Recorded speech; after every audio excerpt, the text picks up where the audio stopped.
And it's that time to keep you abreast with Saturday morning action and evening action into Sunday in the world of sport. All happening in the World Indoor Championship with Africans taking podium finish, creating the records, breaking their own records, and even setting African records over there for the Tokyo Olympics marathon. And not forgetting the world of football, controversial day in the La Liga, in the Premier League also, with cats pouring in. These and many more we have on the show today. I am Onyinyechi Ogu-Obaroh. It is In the Game. You can follow, like our social media platforms at News Central TV. Do not forget, subscribe to our YouTube channel, #InTheGame. Join the conversation. We want to feel your feedback. As we do it on the show, let's give you our top 5 stories making the rounds in the world of sports. Just a few days to the start of the 13th African Games in Ghana, Accra. National youth champion Matthew Kuti has been included in the 10-man contingent listed by the Nigeria Table Tennis Federation for the 13th African Games in Ghana. The table tennis event will serve off on Monday, February 4 in Ghana, as Kuti, who dominated the local scene in 2023, winning the majority of the national tournaments in Nigeria. He will be making his debut alongside with Amadi Ume and experienced stars like Aruna Kwod. See that offset from Egypt's Anna Goda. All right. Moving away from that to our next story, something not right about Salernitana, the relationship of the coach, Fabio Leverani, and Boulaye Dia. Leverani did reveal that Boulaye Dia refused to come on during the closing stages of his team's 1-1 draw with Udinese in the city on Saturday afternoon. Of course, the Granata, they had led early on our way to Udinese thanks to a 10-minute strike from Loum Shona. But the hosts struck back through Hassan Kamara in the first half injury time and were able to hold out for a point, despite being reduced to 10 men after Festi Ebusele's red card in that 64th minute. Of course, Dia, who had a stop-start season from Salernitana due to a series of niggling injuries, was left as an unused substitute against Udinese. But with his 4 goals from 17 Serie A appearances, the team, Dia is still Salernitana's second highest goal scorer in the league. For the 2023-2024 season, he had appeared in 4 consecutive Serie A matches, the last 2 coming off the bench. But one, on this occasion, he refused to come on as a substitute as the game did enter the final exchanges. Maybe he thought, like Ronaldo, that there's no need bringing me on. It's already settled. We have to share those spoils with this team here. Boulaye Dia going the Cristiano Ronaldo way for Salernitana. We wait to see the reactions coming from the club after he refused to come on. For those who pay the piper, they sure dictate the tune. I'm hoping to hear a punishment for Boulaye Dia there. Let's go to the world of tennis right now. Alex de Minaur has defended his Mexican Open title after defeating Norwegian Casper Ruud in straight sets, of course, for the Mexican Open Acapulco. Now, the match took just under 2 hours as the pair battled a long rally, with the difference being the Australians' ability to capitalize on break point, nailing 3 of 4, while Casper Ruud converted just 1 of 4. Great one from Alex de Minaur. He's dominating, sure. We cannot wait to see him, of course, in the Roland Garros, and also we're waiting for other tennis competition. The world of basketball is looking green for LeBron James. He has become the first NBA player to reach 40,000 career points, scoring on a driving layup to the LA Lakers home game against the Denver Nuggets. James, he became the NBA's all-time scorer leader more than a year ago when he passed from Lakers star Kareem Abdul-Jabbar in the home game against Oklahoma City Thunder on February 2, 2022. Abdul-Jabbar, he had 38,387 points over 20 seasons. James entered Saturday's game with a career average of 27.1 points per game, over 1,474 contests in 21 NBA seasons. He needed just 9 points to reach that latest milestone.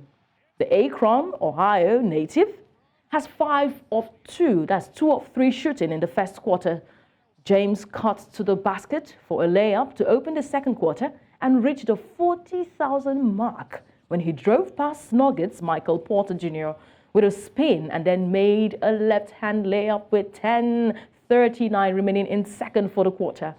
He called the historic moment a bittersweet encounter as it came on a losing course for LA Lakers. But James finished with 26 points, with the Lakers losing at 124 to 114.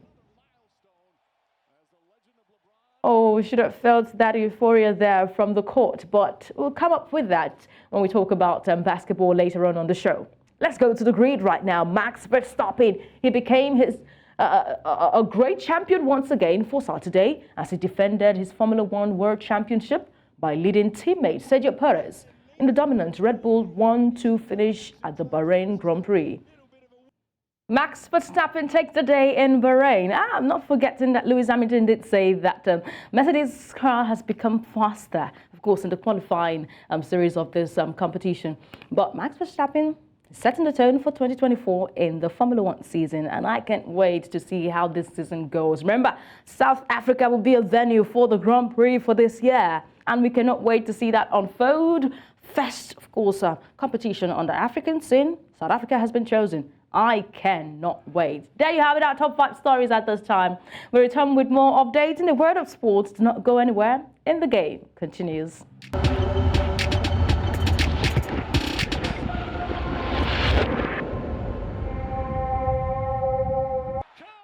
Is being driven round the bend by 5,000 Brits. They're on their feet. It's a standing ovation for the outstanding performance. The world champion over 1,500 takes the indoor crown over 3,000 metres. He's all about confidence. He's all about belief. Scotland's Braveheart delivers in style on his home patch.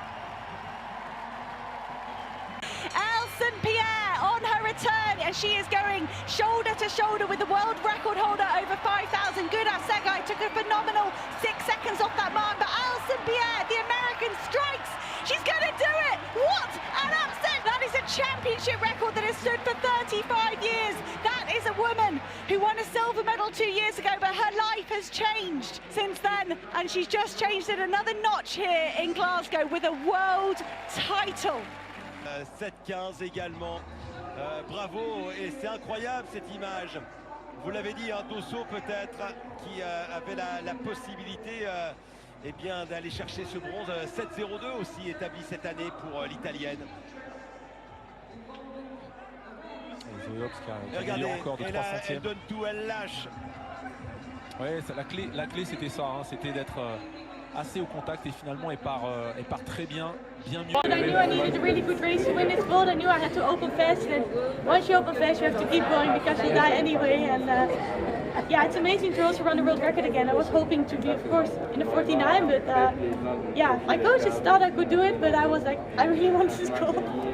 The plan was to open first and I would do what was needed. Of course, I wouldn't run a 22.9, but yeah, I know I needed to go out fast, and this is what I did, and I think 23.5 is really what we aim for to do this season. But with Inders, you never know if you can do your perfect race. Wow, 49.17 world champion, Lieke second, it's amazing. Doom is trying to do the same thing here. He's Interesting action from the World Indoor Championship. We're seeing record being broken there. Femke Bol, of course, was a big surprise. She broke her own world record, created, of course, last year. More to come in the World Athletics Championship. You're still watching In the Game. And joining me in the studio right now is our in-house sport analyst and experts, sports events, Opeyemi Adebari. Thank you so much, Opey, for joining me today. It's a pleasure, Onyinyechi. Always a pleasure to be here. Always a pleasure to have you two in the studio. We share the studio together, but athletics has been brought to the fore right now, and we've seen a lot of records being broken in the world indoor competition there in Glasgow. I could see that Africans did not really come to the party As we did hear that Nigeria for sure did not have the likes of Esther Brume, Tobiloba, Musa, and Ghana also only went with Azamati. A little bit of dominance from Africans.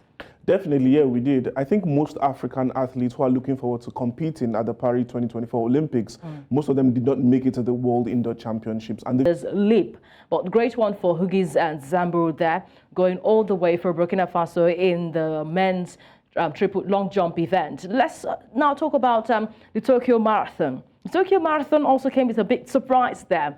Benson Kipruto having to create a course record. You know, he kind of override the record set by Kipchoge sometime for the marathon event. But this time you're seeing another Kenyan taking the day, and in the women's category, an Ethiopian, Setume Kebede, taking the day for the women's category for the Tokyo Marathon. Okay.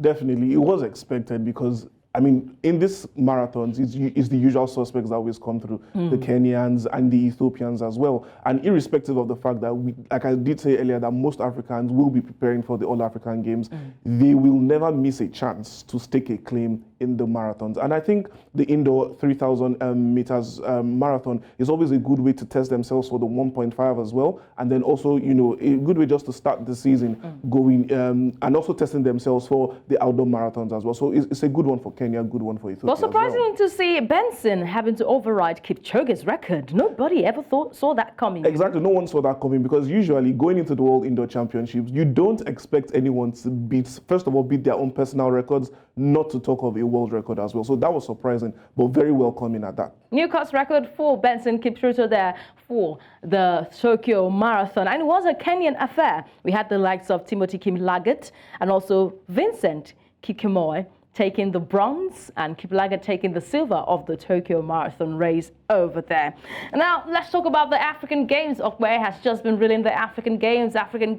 We have Ghana, Accra, Ghana, awaiting to welcome Africa for the 13th African Games, which will kick off, of course, for the opening ceremony on March 8th. But we have table tennis kicking off from March 4th on Monday. We have badminton kicking off on March 5th for Tuesday. But this is a state-of-art facility that has been touched up, you know, rehabilitated by Ghana to host Africa. This is where the opening ceremony, of course, we go down and we will see the colors of Ghana saying Akwaba, Akwaba to every single one who will be at the 13th African Games for 2024. Remember, it is an African Game 2023, the tag, because we are supposed to have that in 2023, but it was pushed forward to 2024, still having the tag 2023. I cannot wait to see the action that will go down. This is Africa's Olympics, and it will be starting on March 8th with the opening ceremony. Definitely, I'm looking forward to it. And you know, one of the major reasons why it was pushed back further again, because Ghana really wanted to be ready, and then you could see that. I don't even think they are really ready. You know, they're not really ready. But, there's still, you know, some things to be done. Definitely, still some things to be done. But in terms of standard, to start the tournament, they are good and they're ready to push on with it. You could see the investment that has been put into the facilities there. And we do know that after the African Games, it will turn into a university of sport where they will start breeding their own in-house I think that's athletes. The one good thing about that preparation from Ghana. Definitely, it is, because you do want to secure your future when it comes to athletics. We know Ghanaians to be very good at football majorly, both the men and the women. And I think this is time for them to invest in other sports and bring out good talents from their country, because in the past, we do have Ghanaians who have gone ahead to represent other countries at the Olympics. This would be a good testing ground for them, because all the facilities, thankfully, are up to Olympic standards. So definitely, it is one to look forward to, talking about the 13th African Games. And I'm hoping that Ghana would able to get to the top 5 of the medal haul this year. Remember that Ghana are not always in the top 10 of each African Games. The last one in Rabat, Morocco. We did see Egypt take up to over 200 medals to wrap up the day as the top team in the competition. Nigeria are always in the top 5, you know, especially when athletics begins. We are always in the top 5. But Ghana as the host, just like Ivory Coast did, leaving the trophy home. We're hoping that they top up the medal haul this time around. Let's see the sports that will be, you know, the activities that will get down at the 13th African Games. We have some sport who are Olympic qualifiers some were not Olympic qualifiers. And we have new sports that has been introduced to the 13th African Games, and a demonstrative sport this time: athletics, badminton, cycling, swimming, table tennis, triathlon, and also wrestling are Olympic qualifiers. Whatever contingent that will be taking part in these competitions here will have a chance to qualify for the Olympics after a spectacular performance. The non-Olympic sports are arm wrestling, beach volley, basketball 3x3, boxing, chess, cricket, football, handball, hockey, judo, karate-do. We've got the likes of rugby, taekwondo, which is an Olympic upgrade taekwondo. So we will not be seeing the regular taekwondo we see normally, you know. Volleyball will be there, weightlifting. Now, Opeyemi, this is what catches my fancy. Esports will be introduced for the first time, mixed martial art for the first time, pickleball for the first time, sambo, scrabble, and spitball will be introduced into the African Games for this year. Definitely, very interesting ones there. I think the one that really piques my attention the most, number one, has to be Scrabble, because we do usually know Scrabble as a leisure activity, but honestly, it does take the best of the best to be able to compete well in those in Scrabble and to win the game. Also, another standout for me has to be esports. In Africa, we've seen major investments over the past 2 years when it comes to e-games. We've had national tournaments in Nigeria. We also had continental African tournaments as well, where we've honestly had the best of the best, because usually with the best of esports, usually have them in Europe and South America and whatnot. But then it's good to see Africans and Nigerians in particular going into esports. And I'm also hoping that this will also increase our medal tally for each nations that will be represented in this demonstrative sport, you know. Definitely, it will. It will be an advantage to most teams who would really be going for the top position when it comes to the medal table. I reckon Nigeria should be in it as well. I think this performative sports would also help Nigeria as well when it comes to this, because we do know that the Kenyans and the Ethiopians always take the edge because they have extra medals, as I'll put them, when it comes to the middle distance and long distance events. Okay, now you know that breakdance will be introduced in the Paris 2024 Olympics. So Africa Games, they are trying to take the first step, introducing this demonstrative sport to their competition. Mini Olympics for the Africans of African heritage, and will be one that we will never forget, the best ever African Games. Wrapping up that, let's take you now to the world of football. Opey still here with me. We've got the CAF Champions League to look at for, as we got games played for Saturday, and that game had to do with the defending champions, Mamelodi Sundowns. Mamelodi Sundowns will always be Mamelodi Sundowns. Peter Shalulile, you can see the sweat dripping there from the spot. He takes it and makes it one, taking Mamelodi Sundowns top the table in Group A. Definitely, what can I say about them? They've been in good form so far during the CAF Champions League. Also, in the PSL, and that's the major reason why the South African team that did go to represent Bafana at the AFCON, majority of them were from Mamelodi Sundowns, and a good crop of the players. 24 out of the 26-man squad were PSL players. But you know, the coach is so confident that they're going to take this cup. They're defending this title, and they're going to make it a back-to-back win for them this time. Well, that's what I expect. I expect them to go in with confidence, because in previous years, we've had other teams, majorly the East African teams, rather the North African teams, talking about Egypt and the Moroccan teams being victorious. But keep in mind, Rivers United are also very much in this, and they also want to win the tournament. Rivers United, I'm hoping that they go all out. They've dropped down to the Confederation Cup, but hoping that they can keep their stay there. So it ends for Mamelodi Sundowns 1-0. A goal from Peter Shalulile there, the Tanzanian who could not come all out for Tanzania in the African Cup of Nations, you know. He takes one for Mamelodi Sundowns there. In the CAF Champions League, the Group A encounter.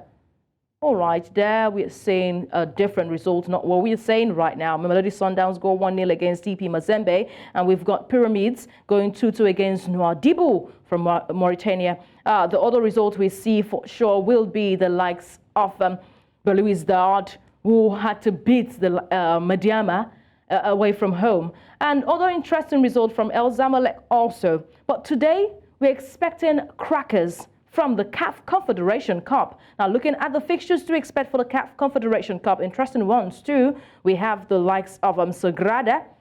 They'll be up against Abu Salim. Future FC will take on Al Hilal Benghazi. And we've got USM Alger against Supersport United from South Africa. Not forgetting Rivers United was dropped to the Confederation Cup. They'll be taking on Dreams FC from Ghana. Club African will take on Academica from Angola. Berkane from Algeria would see the likes of Berkane from Morocco, I beg your pardon, will see the likes of Stade Malien from Mali. Debonoir will take on Sekukune from South Africa. Those are the games to expect for the CAF Confederation Cup. Let's go to the Nigeria Premier Football League right now. Interesting times in the Nigeria Premier Football League, but this game has to do with Remo Stars and Bayelsa United. And I did tell you, of course, on Friday that Remo Stars just need a win from their outstanding game, and they will be, they'll migrate from 5th position down to the top of the standing. And that they did on Saturday after a long goal from Olamilekan Adam gave Remo the win, the deserved win against Bayelsa United. Definitely, it was a much-needed win for Remo Stars. I said previously on Game On last week that going into this fixture, they will be looking at an important fixture against Sporting Lagos next weekend because it is. They are the noisy neighbours, Exactly, they're noisy neighbours. But first of all, they are even on two extremes of the table. Both teams would honestly be willing to go into the game to get 3 points. So an important victory for them, giving them confidence going into an important fixture against Sporting Lagos next weekend. Yes, important one for them. They sit top right now in the log with 39 points. Just needed one win from the outstanding game, and they would migrate to the top of the table of the Nigeria Premier Football League. So that goal from Adam Olamilekan gave coach Daniel Ogumodede's side a deserved win. All right, reminding you the results here. Remo Stars just one goal against Bayelsa United, and that could get the job done. But let's see the standings of an interesting one here. The top 6 in the Nigeria Premier Football League would see Remo sitting at top right now. Aimba felt that they would stay at top, the Elephants. Now, the Elephants have fallen to 2nd position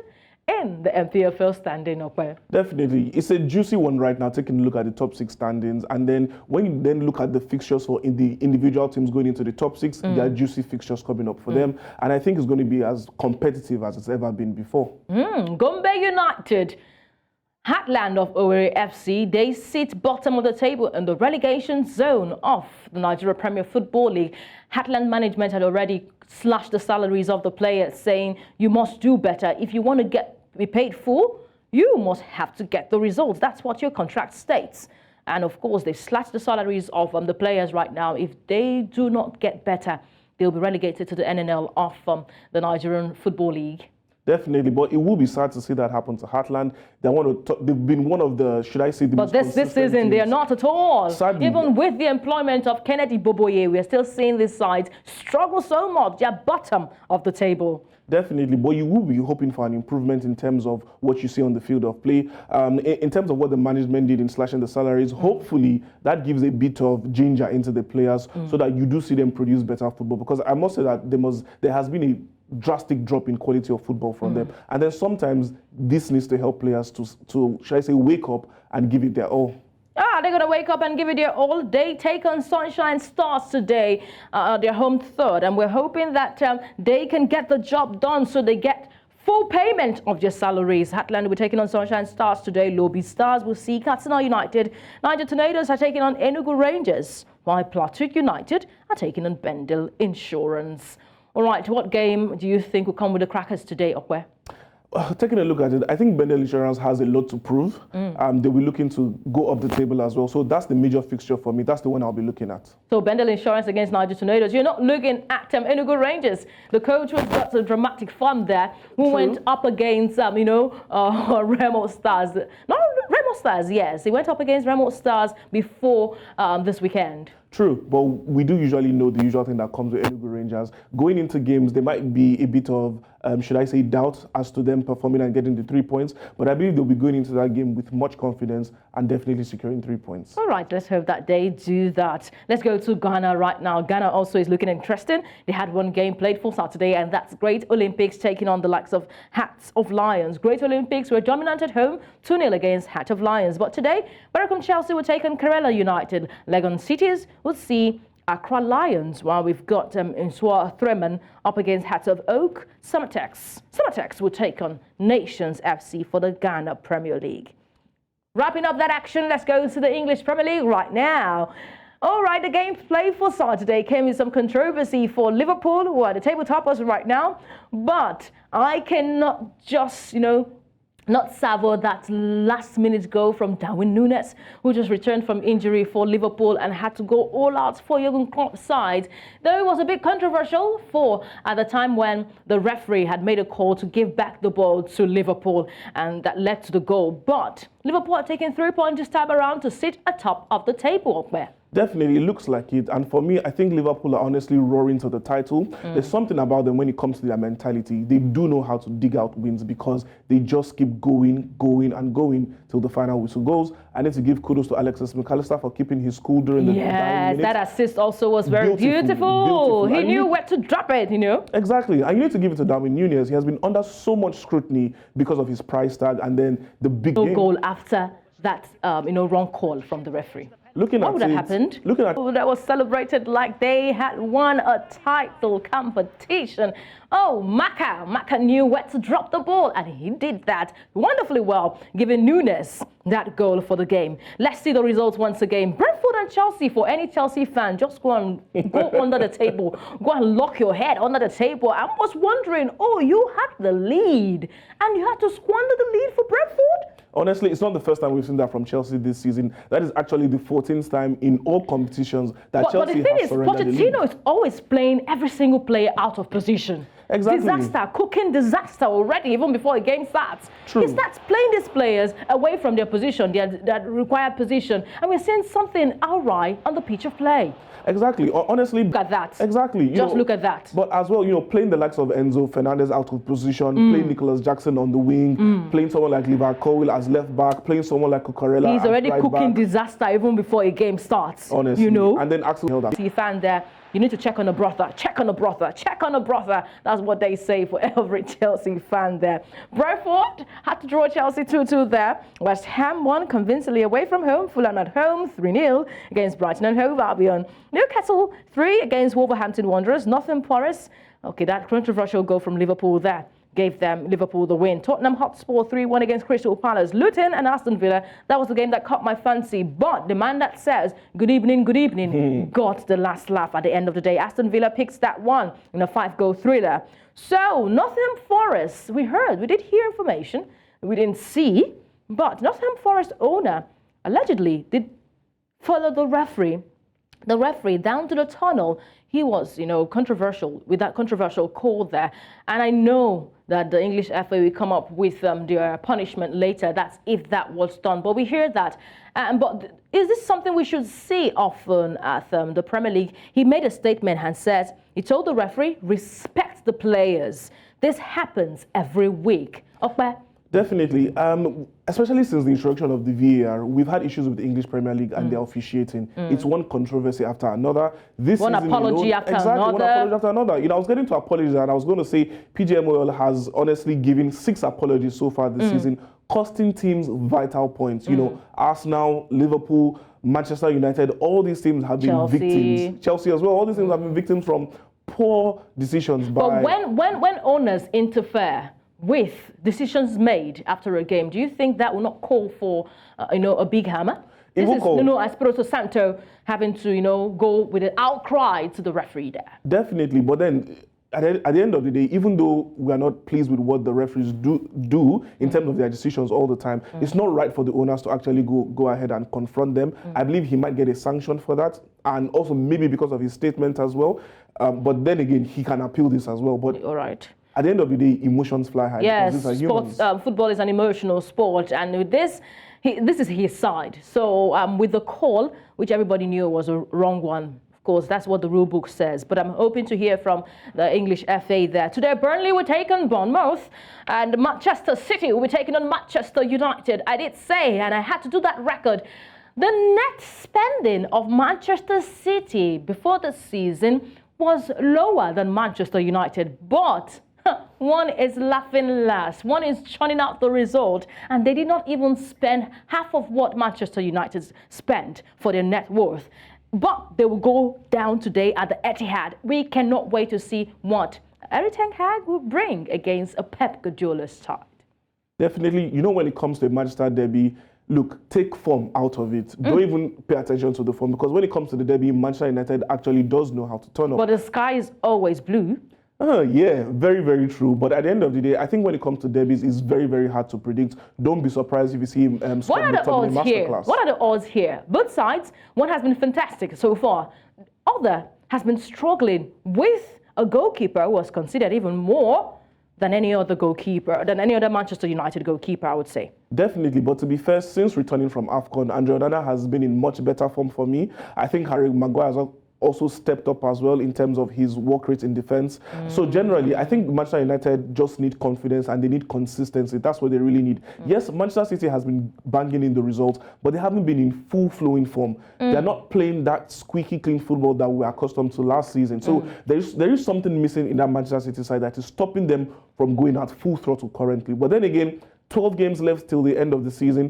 Don't be surprised if they do get into full gear against their noisy neighbours. I know that Manchester City has still got Liverpool to play, Arsenal to play, and that will be a decider if they really want to clinch this season.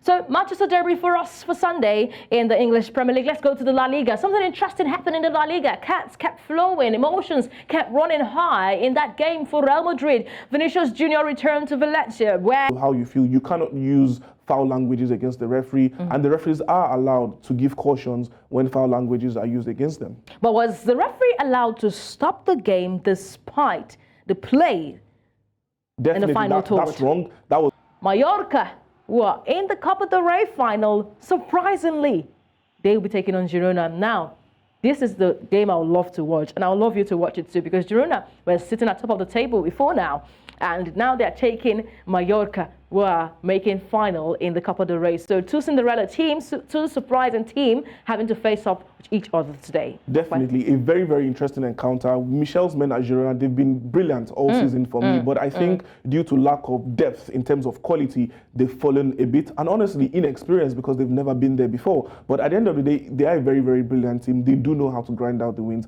Talking about Mallorca as well, they're in good form, getting all the way to the Copa del Rey final for the first time in 13 years for them. It's an astounding feat for them. They will be taking on Athletic Bilbao. Both sides are on top form today, and I can't see them go head-to-head in the La Liga fixture for the day. Temnera, friend, we have to call it a wrap on the show. I have been in the studio here with the batters in the world of football with, of course, sport event experts, Adebari. Thank you so much for joining me on the show today. It was a pleasure. Always a pleasure to have you too. I am Onyinyechi Ogu-Obaroh. You can catch more, follow, like our social media platforms and News Central TV. Get to subscribe to our YouTube channel. Thank you so much for being there.